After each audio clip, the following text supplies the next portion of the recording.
What's up, guys? I'm BTC. Welcome back to The Respawn, where I answer your questions. Today's an extra special edition because I have the top 7 best tips to get from Bronze to GM.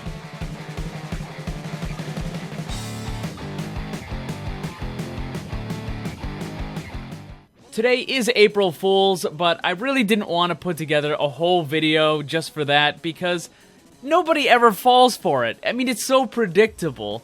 So instead, I decided to just put together a quick little funny list for you guys, and then we'll get to your questions right after. So first, we have the top 7 best tips to get from Bronze to GM. Why is it top 7 instead of top 5 or top 10?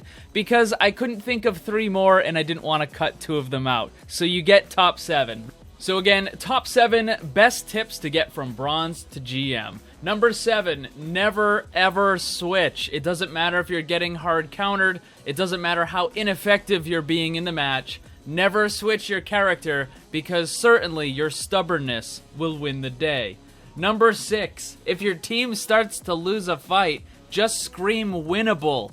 It doesn't matter if you're losing the fight and you're down 4 teammates, screaming winnable over and over into the microphone will super motivate your remaining teammates into winning. Number 5, don't play the characters the enemy thinks you're going to use. Just throw in a surprise attack Torb or attack Symmetra every now and again. Your unconventional strategy will completely catch them off guard, and you'll certainly win the day. Number 4, always repeatedly ask for healing even when you're at full health. It's incredibly important that your healers will know your exact location at all times so that when you do take damage, they'll be able to instantly heal you. Number 3, walls and corners will block your attack from hitting the enemy. So it's always important to stand in the wide open so that way you always have a clear view of the enemy and you'll never have an obscured attack angle. Number 2, Blizzard always knows what they're doing and they made the roles for a reason. That means if you're on attack, you should only use offensive characters, and if you're on defense, you should only use defensive characters. If you use anything else, you lower your chance of winning. And the number 1 tip to get from Bronze to GM as fast as possible is that the gold medals are always the most important. It doesn't matter how badly your team is getting absolutely destroyed, as long as you have gold damage or gold eliminations, you are by far the best on your team, and everyone else is just dragging you down. First question, why are you called Blame the Controller if you're on PC? I get asked this all the time. It's because I grew up playing on consoles like Nintendo and Genesis and the original PlayStation and that sort of stuff. So one of the common excuses that you would always hear is people would literally blame the controller because they made a mistake or something, like they didn't jump or whatever. So when I was creating my YouTube channel, at the time I wasn't planning on like being a YouTuber type person. I just made the channel and I just came up with the name Blame the Controller, and that's where it's from. Next 2 questions I'm going to put together. First is, should Ana get a buff? How do you think she should be buffed also? And the other part is, don't you think Reinhardt needs a buff?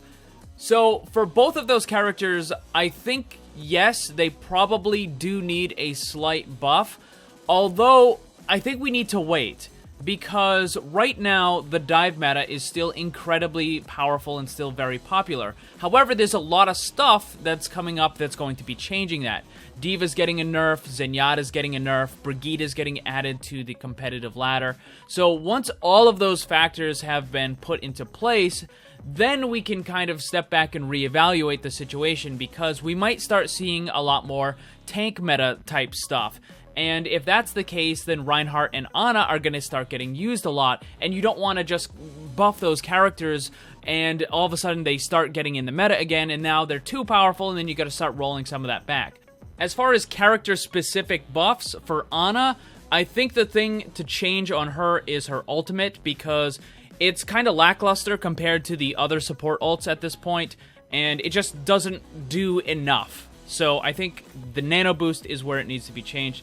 For Reinhardt, I'm really not sure. You don't want to increase his attack damage, and I don't know. I think maybe If you made it so that he could recharge his shield faster, that might help a lot.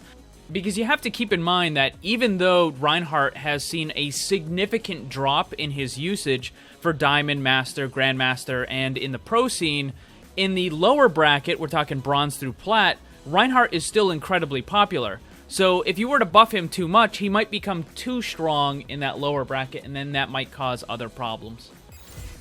Do you think there should be a campaign for the separate heroes? I don't think this is something we're ever going to see. I do think we have the possibility of getting a more permanent PvE cooperative game mode. I think that's definitely a real possibility. But I think it's going to be more focused on the missions that Overwatch does, or some of the different things that Talon might do. So that's the kind of thing, but basing it on a specific character, no, because then you're kind of more turning it almost into like a single player, and I don't think they're going to do that. Do you think we'll ever get a flamethrower ability? Maybe it could bring a new burn effect. You're basically talking about a damage over time or a dot. We have 2 of those in the game right now. The first is from Ana's normal attacks. It's really fast, so a lot of people don't even notice it. But the more obvious one is Widowmaker's Venom Mine, which just poisons the player.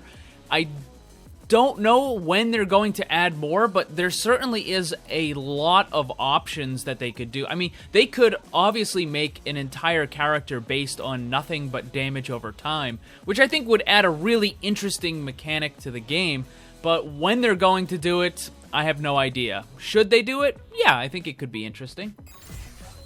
You said that there should be more tanks and supports. Seeing that 2 supports have just been added, the idea of a 3rd support in a row is a bit boring. I would agree.